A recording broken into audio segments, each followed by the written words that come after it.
Hello and welcome to Crux of SST. I am going to take the classes on nationalism in Europe. The topic that is orthodoxism. Establishment of orthodoxism. Establishment of orthodoxism. हम orthodoxism को के बारे में पढ़ेंगे. ऑर्थोडॉक्सिज्म का स्थापना कैसे. ऑर्थोडॉक्सिज्म का मतलब होता है कि the things which is prevailing, the things which is existing, we have to maintain at any cost. That is called orthodoxism. मतलब जो चीज़ वहाँ पर उपस्थित है उस चीज़ को हर हाल में किसी भी सूरत में at any cost उसको मेंटेन रखना, उसको प्रिजर्व करके रखना, वही ऑर्थोडॉक्सिज्म कहलाता है. तो ऑर्थोडॉक्सिज्म का मतलब हो गया कि जैसे हमारे सोसाइटी में बहुत सारे जो ओल्ड एज के आदमी हैं, ओल्ड एज आदमी हैं, उनका विचार ऐसा होता है कि हम पुरानी चीज़ को मेंटेन करके रखें, नया कोई मॉडिफिकेशन, नया कोई चेंजिंग नहीं आने देते हैं. ऐसे मैटरनिक ने वहाँ पर मैटरनिक ने ऑर्थोडॉक्सिज्म को इस्टेब्लिश करने के लिए बहुत ज़्यादा एफर्ट किया था. तो मैं उसी के बारे में पढ़ूंगा कि इस्टेब्लिशमेंट ऑफ ऑर्थोडॉक्सिज्म. इसमें जो फैक्टर था, मैं 4 फैक्टर इसमें पढ़ूंगा. वियना कांग्रेस, इस्टेब्लिशमेंट ऑफ ऑर्थोडॉक्सिज्म में 4 टॉपिक पढ़ूंगा. Vienna Congress, treaty of Vienna,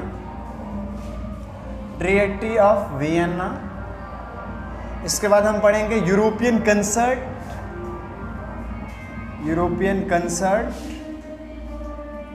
इसके बाद हम पढ़ेंगे यूरोपियन कंसर्ट के बाद हम अगला टॉपिक जो पढ़ेंगे वो है मैटरनिक सिस्टम. मतलब ये 4 चीज किया गया था. 4 things which have been done by the Metternich for establishing, for maintaining, for preserving the orthodoxism. मतलब जो पुरानी व्यवस्था चली आ रही थी यूरोप में उसको मेंटेन, पुरानी व्यवस्था, इट मीन्स दैट वहाँ जो डेस्पोटिक मोनार्की था, जो राजशाही चला रहा था, उसी को कंटिन्यू रखना चाह रहा था वो मैटरनिक. और वहाँ पर किसी भी प्रकार का जो पार्लियामेंट्री जो गवर्नमेंट आने वाला था या कोई कॉन्स्टिट्यूशनल जो वहाँ पे गवर्नमेंट आने वाला था उसको नहीं आने देना चाह रहा था. यही ऑर्थोडॉक्सिज्म के लिए ये 4 चीज़ वहाँ पे किया गया था. ये कहाँ से ये बात जो ऑर्थोडॉक्सिज्म का शुरू होता है, तो एक युद्ध होता है, वाटरलू का युद्ध होता है, वार ऑफ वाटरलू. एक युद्ध होता है वार ऑफ वाटरलू, वो 1815 की बात है. ये युद्ध किसके बीच होता है, तो ये कहानी वहीं से ऑर्थोडॉक्सिज्म को एस्टेब्लिश करने के लिए, या वियना कांग्रेस जो वहाँ से आया है, ट्रीटी ऑफ वियना हुआ, ये वहीं से शुरू होता है. तो वाटरलू का युद्ध हुआ 1815 में. ये किसके बिटवीन फ्रांस, जो बेलीग्रांट्स हैं, जो लड़ने वाले हैं, जो उसमें लड़े हैं, वो है फ्रांस एंड 4 नेशन उसमें है. मैं लिख रहा हूँ उसका नाम, ऑस्ट्रिया, पर्शिया, ब्रिटेन या इंग्लैंड, ब्रिटेन हो गया, ऑस्ट्रिया, पर्शिया, ब्रिटेन और रशिया. ये 4 नेशन मिलके फ्रांस को हराया है. ठीक है, वाटरलू के युद्ध में. और उस समय जो उसका शासक थे, फ्रांस का जो शासक था, उसका नाम था नेपोलियन बोनापार्ट. नेपोलियन बोनापार्ट को जब हरा दिया गया, ये 4 राष्ट्र मिल करके वाटरलू के युद्ध में, जो 1815 में हुआ है, उसके बाद वहाँ पर ऑस्ट्रिया की जो राजधानी है, जो कैपिटल ऑफ ऑस्ट्रिया है, वो है वियना.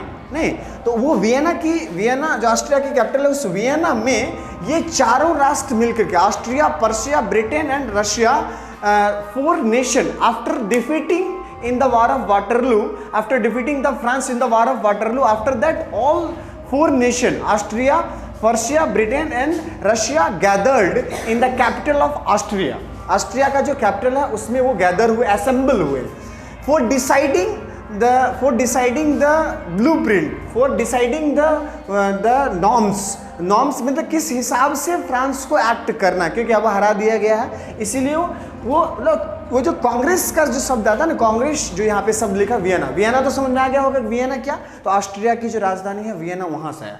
और कांग्रेस का मतलब होता है, कांग्रेस शब्द बना वो कंग्रीगेशन से बना है. कंग्रीगेशन का मतलब होता है इकट्ठा होना, एक जगह इकट्ठा होना, उसी को बोलते हैं कंग्रीगेशन. तो उसी कंग्रीगेशन से कांग्रेस बना है. तो ऑस्ट्रिया की कैपिटल वियना में जब कंग्रीगेशन होता है, उसी को मैं वियना कांग्रेस कहता हूँ. मतलब वाटरलू के युद्ध में, once again I am going to repeat that, जब वाटरलू का युद्ध हुआ तो वाटरलू का युद्ध 1815 में हुआ। 1815 में युद्ध होने के बाद जो फ्रांस को जब ये 4 राष्ट्र मिल करके, 4 नेशन मिल करके ऑस्ट्रिया, पर्शिया, ब्रिटेन और रशिया ने हराया, हराने के बाद फ्रांस ने क्या किया वहां पर कि फ्रांस को मतलब ये ऑस्ट्रिया के कैपिटल, ऑस्ट्रिया का जो कैपिटल है वियना में ये चारों राष्ट्र बैठा है और उसी को वियना कांग्रेस कहा गया। मतलब due to congregation of 4 nation after the war of Waterloo, that is known as Vienna congress. मतलब ऑस्ट्रिया की राजधानी वियना में, वो जो वियना में ये चारों राष्ट्र बैठा है, उसी से ये वियना कांग्रेस बन गया। ठीक है, ये एक टॉपिक क्लियर हो गया, मेरा वियना कांग्रेस खत्म हो गया। अब वियना कांग्रेस के बाद क्या आता है, हम ट्रीटी ऑफ वियना पढ़ेंगे। ये दूसरा टॉपिक मैं यहाँ पे पढ़ने जा रहा हूँ। तो ट्रीटी ऑफ वियना, हमको इसको समझने से पहले हमको ये समझना है कि what is the difference between treaty and agreement. अब ये मन में ये क्वेश्चन आता है कि वो ट्रीटी क्यों था, नहीं वो ट्रीटी क्यों था, उसको एग्रीमेंट, क्योंकि ट्रीटी का मतलब संधि होता है, तो संधि उसको कहते हैं और एग्रीमेंट मतलब समझौता होता है। तो ऐसा क्यों नहीं लिखा, why not treaty, why not agreement, why treaty, वहां पर एग्रीमेंट ऑफ वियना क्यों नहीं लिखा गया। वियना का एग्रीमेंट मतलब 4 राष्ट्र और फ्रांस, इसके बीच एग्रीमेंट होता, ऐसा नहीं लिखा, तो लिखा क्या ट्रीटी। तो हमको पहले समझना है ट्रीटी और एग्रीमेंट में अंतर क्या है। ठीक है, ट्रीटी क्यों लिखा, इसके पीछे कारण है, ट्रीटी और एग्रीमेंट। तो एग्रीमेंट में क्या होता है कि जो हारा है, जो जिसको डिफीट किया गया, हराया गया है, तो उसको भी जब बुलाया जाता है, मतलब बायलेटरली जब किसी चीज़ पर कंसेंसस होता है, मतलब दोनों पक्ष वाला, दोनों जो स्टेक होल्डर है, दोनों स्टेक होल्डर मतलब कि जिसको हराया है और जो हारा है, मतलब जिसको हराया है और जिसने हराया है, मतलब जिसको हराया और जिसने हराया है, ये दोनों पक्ष जब, दोनों स्टेक होल्डर जब एक जगह कंग्रीगेट होते हैं, एक जगह असेंबल होते हैं, तो वहाँ पे जो भी जिस चीज़ के ऊपर कंसेंसस होता है उसी को मैं एग्रीमेंट कहता हूँ। ठीक है, एग्रीमेंट का मतलब समझौता दोनों तरफ से हुआ। लेकिन जब लिटरली होता है तो उसको मैं ट्रीटी कहता हूँ।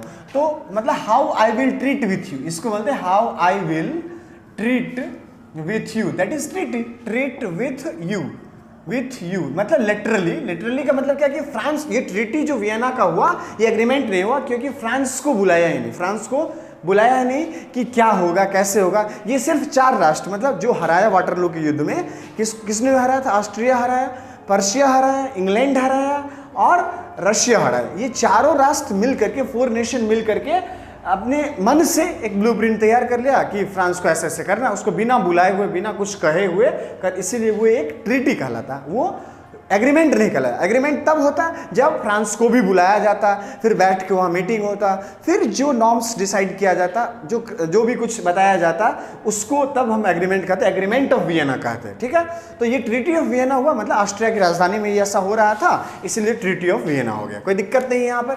अब जो प्रोविजन ले डाउन किया गया था, मतलब कुछ तो, अब जब झगड़ा हुआ, झगड़ा के बाद तो संधि होगा, तो संधि जो हुआ है, ट्रीटी हुआ है, तो ट्रीटी के तहत कुछ प्रोविजन ले डाउन किया गया था, मतलब कुछ बताया गया था। तो सबसे पहला बात बोला कि फ्रांस को, क्योंकि फ्रांस को तो हरा दिया, ये चारों राष्ट्र मिलकर के बोलता है कि आपको, मतलब फ्रांस को बोला गया कि आपने जितना भी टेरिटरी अभी तक ऑक्यूपाई करके रखा हुआ है, या जिसको विन किया है, जिसको आपने जीता है, उस सबको छोड़ दीजिए आप, मतलब जितने भी ऑक्युपाइड टेरिटरी है उसको छोड़ देना है। ठीक है, पहला चीज बोला ऑक्युपाइड टेरिटरी को छोड़ देना, मतलब you have to leave the या लेफ्ट द ऑक्युपाइड टेरिटरी, ये पहला प्रोविजन ले डाउन किया है। दूसरा उसी में बोलता है कि you cannot enroll and you cannot spread you cannot enroll the number of soldiers without taking consent from 4 nation।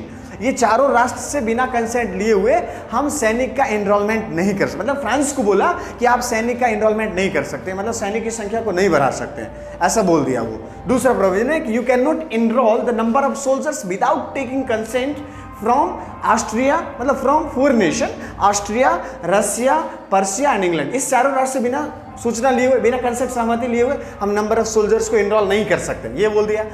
और दूसरा वहाँ पे आगे बोला कि और इसके बाद इसके सारी एक्टिविटी को कंट्रोल करने के लिए, मतलब फ्रांस कोई ऐसा एक्टिविटी ऐसा हरकत नहीं करे उस पर उसको मॉनिटरिंग करने के लिए वहाँ पे एक इंक्लूजर बना दिया गया। जितने भी स्टेट है इस सारे मतलब ये चारों राष्ट्र है, ये इसका एक इंक्लूजर बना लिया। इंक्लूजर का मतलब एक घेरा बना लिया, उसको घेर लिया, एक बैरिकेडिंग के रूप में उसको घेर लेता है। और उसमें क्या किया गया, जो पर्शिया है पर्शिया को दे देता है, मतलब ये प्रोविजन है, प्रोविजन ये हम ऊपर में लिख देते हैं, provision laid down under the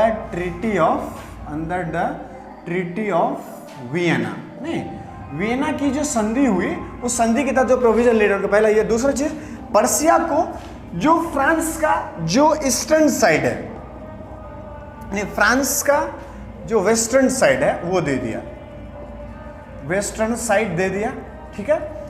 western side बोला कि आप रखो इस पर, इस वेस्टर्न साइड वाले को आपको देखना है, ठीक है।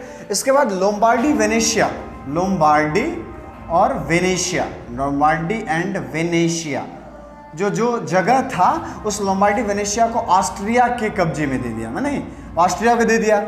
इंग्लैंड को फिर ये पर्शिया हो गया, ये लोम्बार्डी वेनेशिया। और इटली, मतलब इटली पर अपना कब्जा बनाए रखने के लिए इटली को फ्रेगमेंट कर दिया था कि मतलब किसने ये सारा चीज़ करने में कौन लीडिंग रोल में था, मैटरनिक था।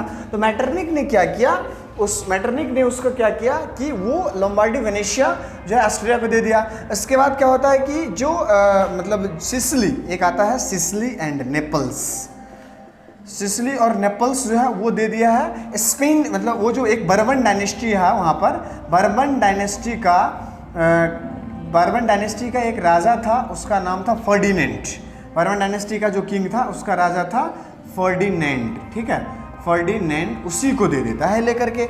सिसिली और नेपल्स हो गया। इसके बाद जो पार्मा, मोडेना और टास्कनी, ठीक है, यहाँ पर एक अगला आता है पार्मा, लिख देते हैं हम, पार्मा, मोडेना और फिर टास्कनी, ठीक है, टास्कनी ये दे देता है हैप्सबर्ग एम्पायर को, हैप्सबर्ग एम्पायर को दे देता है, हैप्सबर्ग एम्पायर को दे देता है। इसके बाद वहाँ पे जो रशिया, अभी आता है रशिया, तो रशिया को बोलता है, मतलब पोलैंड जो है रशिया को दे दिया, ठीक है, पोलैंड जो था वो दे दिया रशिया को लेकर के। इंग्लैंड को दे दिया। अब यहाँ पर मैं आगे लिख रहा हूँ, अब इसके बाद ये नीचे हो गया यहाँ पर, अब ये पोलैंड रशिया को दे दिया है। तो इसके बाद अब यहाँ पर पोलैंड रशिया को दे दिया, उसके बाद इंग्लैंड को देता है क्या क्या, वो मैं यहाँ पे लिख देता हूँ ऊपर में। इंग्लैंड को जो दिया है, इंग्लैंड को दिया है जो आर्मेनियन आइलैंड, आर्मेनियन आइलैंड देता है। उसके बाद वहाँ पे देता है माल्टा, केप ऑफ गुड होप, ये सारा चीज इसको दिया। आर्मेनियन आइलैंड्स हो गया, माल्टा, केप ऑफ गुड होप, ये सारा होलीगोलैंड, एक आता होलीगोलैंड, ये हेलीगोलैंड, ये सारा चीज दिया इंग्लैंड को। मतलब ये संधि के तहत प्रोविजन ले डाउन किया गया, मतलब ऐसा बोला ये चारों राष्ट्र ने फ्रांस को कि तुमको ऐसे ऐसे करना है, मानना है, नहीं तो ये हो गया मेरा ट्रीटी ऑफ वियना, मतलब मेरा ये खत्म हो गया। ये अगला टॉपिक अब है यूरोपियन कंसर्ट।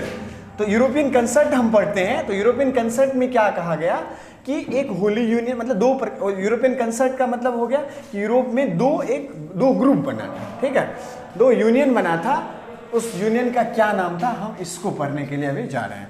तो यूरोपियन, मैं तीसरा टॉपिक वही पढ़ रहा हूँ, यूरोपियन कंसर्ट। यूरोपियन कंसर्ट का मतलब ये हो गया कि वहाँ पर एक कंसर्ट बना था होली यूनियन, और दूसरा बना था फोर कंट्री फ्रेंडशिप, ठीक है। और ये जो प्रपोजल दिया गया, proposal given for framing holy union, that is by the king of Russia, name जो था वो क्या था कि जार अलेक्जेंडर, ये बोला होली यूनियन बनाएंगे। और ये जो फोर कंट्री फ्रेंडशिप का जो प्रपोजल प्रस्ताव दिया गया, प्रपोजल गिवन बाय मैटरनिक, जो ऑस्ट्रिया का किंग है मैटरनिक, ठीक है। इसमें दोनों का क्या क्या प्रोविजन था, तो होली यूनियन में क्या बोला गया था जार अलेक्जेंडर में कि एक राजा, मतलब यूरोप के सारे राजा जितने भी राजा हैं, एक राजा दूसरे राजा के भाई तुल्य हैं, मतलब कि वो एज ए ब्रदर है, कि अगर किसी को संकट आता है, किसी को कोई डेंजर आता है, तो उस केसेस में एक राजा दूसरे राजा को सीधे सहायता करे। ये हो गया होली यूनियन के बारे में।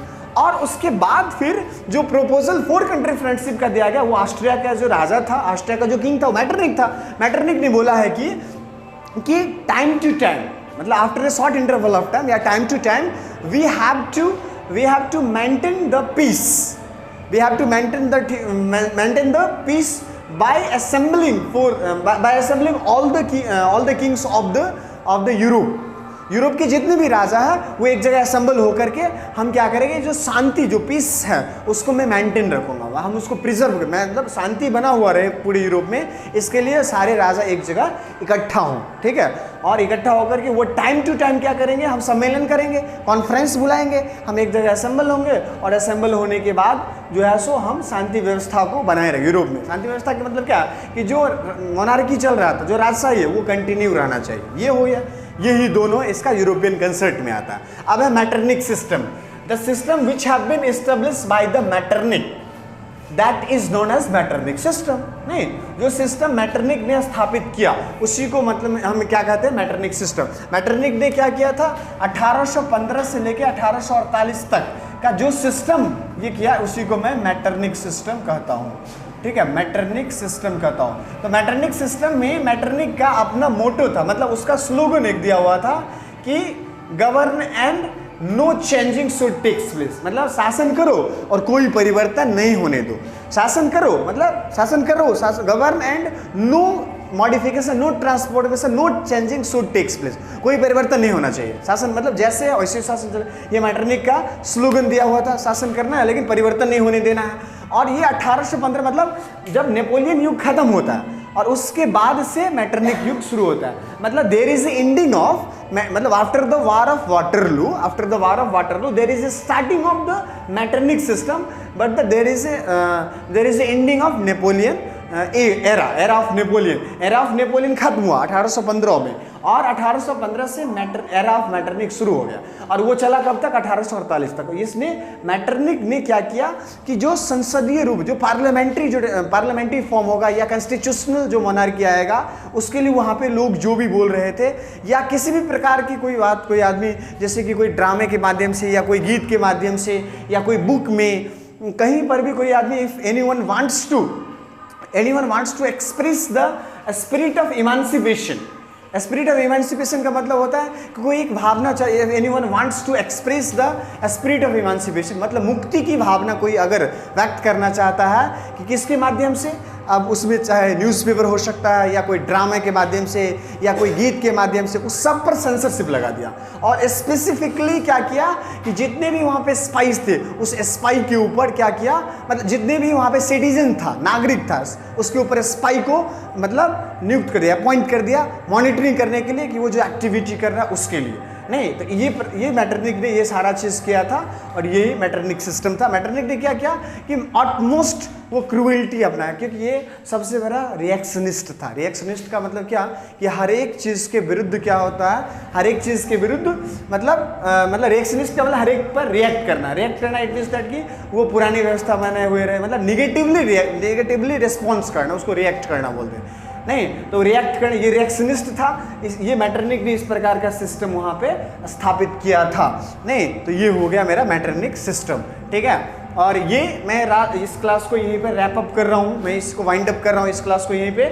और इसके बाद से मैं 1830 की क्रांति, फ्रांस की जो 1830 की क्रांति है, हम वो पढ़ेंगे और थोड़ा ग्राउंड बना के तब हम यूनान में, मतलब जो ग्रीक का जो इंडिपेंडेंस स्ट्रगल था, वहाँ से हम शुरू करेंगे और हमारा वहाँ से क्लास शुरू होगा। और तब तक के लिए चलते हैं, टाटा बाय बाय, फिर मिलेंगे। Once again I will meet to all of you and हम एक रिक्वेस्ट कर रहे हैं सारे स्टूडेंट से कि मैक्सिमम बच्चे को इसका एडवांटेज लेने दें, क्योंकि एक यही जो सब्सक्राइब है या लाइक करना, यही एक प्रकार का गुरु दक्षिणा है यहाँ पर। तो गुरु दक्षिणा जरूर चुका है और अपने दोस्तों को जरूर बताएं, जिससे कि वो इसका एडवांटेज ज़्यादा से ज़्यादा लें, कि जिससे कि अगर वो बच्चे देखेंगे तो वो बहुत ज़्यादा देखेंगे, उसको अगर अच्छा लगेगा तो वो बाद में थैंक्स कहेगा, उस अपने मित्र को भी थैंक्स कहेगा कि नहीं तुमने मुझे बहुत अच्छा क्लास सजेस्ट किया।